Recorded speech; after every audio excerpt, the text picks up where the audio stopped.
আমি এখানে pressure cooker নিয়ে নিয়েছি। আমি আগে সুন্দর করে সব কিছু মেখে তারপরে আমি চুলোটা অন করব, ঠিক আছে। আমি কি কি দিচ্ছি আমি আপনাদের দেখিয়ে দিচ্ছি। আর আমি কিন্তু এই স্বামী কাবাবটা যে বানাচ্ছি, এটা খুবই সিম্পলভাবে বানাচ্ছি, খুব মশলা দিয়ে বানাচ্ছি না। অনেক রেসিপি আছে বা যার যেটা, এটা যার যার বিশেষত্ব। তো আমি হলাম খুবই অল্প মশলার মধ্যে বানাই, মানে খুবই কম ইনগ্রিডিয়েন্টস দিয়ে। তাতে কি হয় যে বিফের ফ্লেভারটা খুব ভালো পাওয়া যায়, কারণ যখন আমি বেরেস্তা দেই তখন ওইটা একটা সুন্দর ফ্লেভার আসে, ঠিক আছে। তো ঠিক আছে, আমি আমার প্রসেসে আমি কিভাবে স্বামী কাবাব তৈরি করি সেটা আমি আপনাদের সাথে শেয়ার করছি। এখানে আমি একদম সলিড মাংসগুলো, বিফগুলো ছোট ছোট করে কেটে নিয়েছি, এটা আমি দিয়ে দিলাম।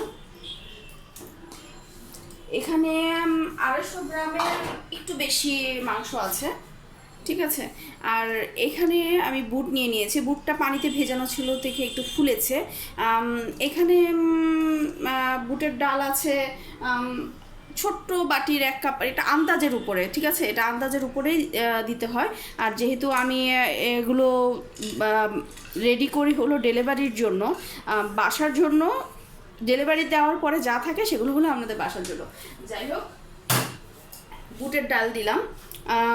এখানে কিন্তু আমি মাংস 250 গ্রামের উপরে, এখানে পর্যাপ্ত পরিমাণ, এই ডালের জন্য পর্যাপ্ত পরিমাণ মাংস, ঠিক আছে। মাংসের পরিমাণটা একটু বেশি দিতে হয়, কারণ নতবা ডাল ডাল গন্ধ হয়।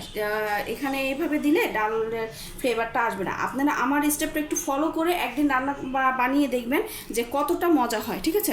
আর এখানে দিয়েছি হলো 4-5টার মতন এলাচি আর দারুচিনি, তারপরে 2টা তেজপাতা দিব,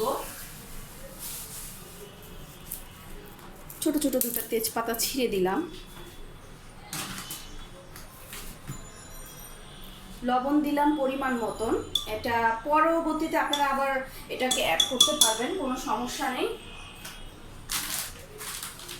একটু ধনিয়া গুঁড়া, একদম হালকা অল্প, ঠিক আছে। আর একটু জিরা গুঁড়া, ধনিয়া গুঁড়া আর একটু জিরা গুঁড়া, ঠিক আছে। আর আমি হলাম একটু মানে একদম অল্প, কি বলবো, 1 চামচও না, 1/2 চামচের মতন গরম মশলা যে আমি করে রাখি, সেই গরম মশলার গুঁড়াটা আমি দিয়ে দিলাম। এখানে আমি কোনো হলুদ মরিচ এগুলো অ্যাড করব না, ঠিক আছে। আর হলো একদম সামান্য আদা রসুন পেস্ট, একদম সামান্য আদা রসুন পেস্ট দিয়েছি।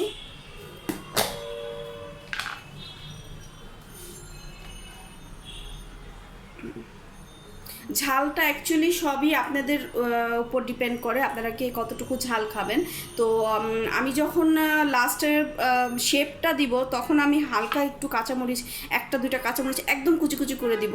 তো দেন আমি সেই জন্য ব্যালেন্স করার জন্য আমি এখন আপাতত 2 পিস কাঁচামরিচ দিয়ে দিলাম। আর পেঁয়াজ দিব একদম অল্প, কারণ আমি এটার মধ্যে পর্যাপ্ত পরিমাণ লাস্টে শেপ আনার জন্য আমি বেরেস্তায় অ্যাড করব, ঠিক আছে। তো আমি যে পেঁয়াজ অল্প করে দিয়ে দিলাম।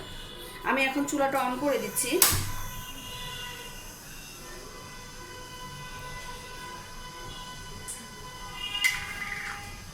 খুবই সামান্য পরিমাণ একটু তেল দিয়ে দিচ্ছি, খুবই সামান্য পরিমাণ, এত তেল দেওয়ার কোনো দরকার পড়ে না। 2 চামচের মতন, 4 চামচের 2 চামচ। তো আমি এটা ভালো করে মিক্সড করে নিচ্ছি।